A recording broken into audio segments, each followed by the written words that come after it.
মাত্র ৬২০ টাকায় কিভাবে ৩টি ঝর্ণা ঘুরে দেখবেন চলুন নিয়ে যাচ্ছি। যেহেতু এখন বর্ষাকাল আর প্রচুর বৃষ্টি হচ্ছে, সেক্ষেত্রে ঝর্ণা বিলাস হতে পারে আপনার প্রথম পছন্দ। যেহেতু এটি একটি বাজেট ট্যুর, সেহেতু আমাদের প্রথম পছন্দ ট্রেন। ঢাকা টু চট্টগ্রামগামী আরো অনেক ট্রেন রয়েছে এবং সেগুলো সর্বনিম্ন ভাড়া ৪০৫ টাকা। কিন্তু আমাদের বাজেট যেহেতু আরো কম, সেক্ষেত্রে আমরা বেছে নিয়েছি চট্টগ্রাম মেল ট্রেন, যার ভাড়া মাত্র ১২০ টাকা।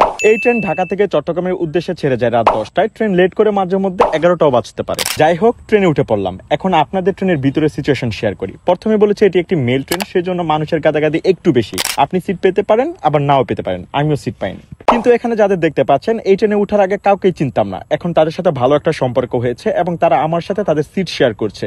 কিছুটা সময় বসে এবং দাঁড়িয়ে যেতে হচ্ছে।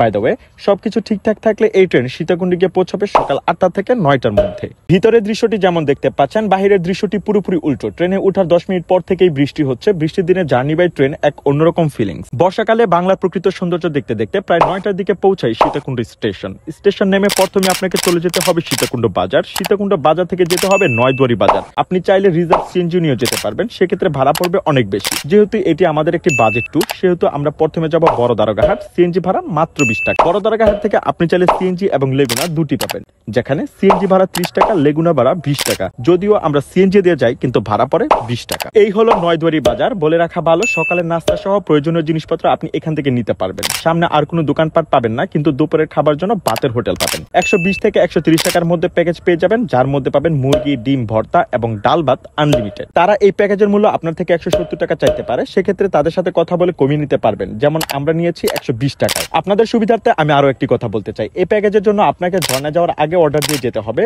এবং যে হোটেলে অর্ডার দিবেন সেখানেই ব্যাকপ্যাক রেখে যেতে পারবেন এবং ফিরে এসে এখানেই ফ্রেশ হতে পারবেন। ঝর্ণাগুলো দেখতে হলে টিকিট কাটতে হবে, যার মূল্য 20 টাকা। টিকিট কাটার সময় তারা আপনার সাথে কথা কাটাকাটি করতে পারে গাইড নেওয়ার জন্য। খরচ হবে প্রায় 500 থেকে 700 টাকার মতো। কিন্তু আমি মনে করি গাইড নেওয়ার তেমন কোনো প্রয়োজন নেই, আপনি চাইলে নিতে পারেন। চলুন ফিরে আসা যাক। ট্রেলে ঢুকে প্রথমে আপনি দেখতে পাবেন ত্রিপুরা গ্রাম। এর কিছুটা সামনে এগিয়ে গেলেই দেখতে পাবেন নাবিতছড়া ট্রেলের প্রথম ধাপ। এর ঠিক উপরেই দেখতে পাবেন প্রথম ঝর্ণা, যার নাম কুপিকাটা খুম, যেখানে বেশিরভাগ মৃত্যুর ঘটনা ঘটে। এর কারণ হলো অসাবধানতা। এইসব ঝর্ণা দেখতে হলে আপনাকে অবশ্যই সচেতন থাকতে হবে। বাগবিয়ানিতে সচরাচর পানি থাকে না, কিন্তু আজ প্রচুর পানি, যেহেতু 2 দিন ধরে বৃষ্টি হচ্ছে। আর হ্যাঁ, এখন সবসময় পানি পাবে। সবচেয়ে আকর্ষণীয় এবং সুন্দর ঝর্ণা হলো এই নাপিতছড়া। বর্ষাকালে প্রতিটা ঝর্ণাই সুন্দর হয়ে ওঠে। ঝর্ণা দেখা শেষ হলে আমরা আবারও ফিরে আসবো ভাতের হোটেলে। এখানে ফ্রেশ হয়ে খাওয়া দাওয়া করে ঢাকার উদ্দেশ্যে রওনা দিব। একই পথ ধরে ফিরে আসবো নয়দুয়ারি বাজার। এখান থেকে লেগুনে দিয়ে যাবো বড় তাকিয়া বাজার, যার জনপ্রতি ভাড়া 20 টাকা। বড় তাকিয়ায় মোটামুটি অনেকগুলো বাসের কাউন্টার পাবেন, যার মধ্যে এসি নন এসি দুটোই পেয়ে যাবেন।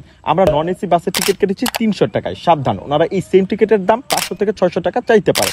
বাই দ্য ওয়ে, নাপিতছড়ার ফুল ব্লগ দেয়া আছে এই চ্যানেলে, আর আপনাদের সুবিধার্থে ভিডিও লিংক দেওয়া আছে কমেন্ট বক্সে। বলে রাখা ভালো, আজকের এই ফুল জার্নিটা করতে খরচ হয়েছে 620 টাকা।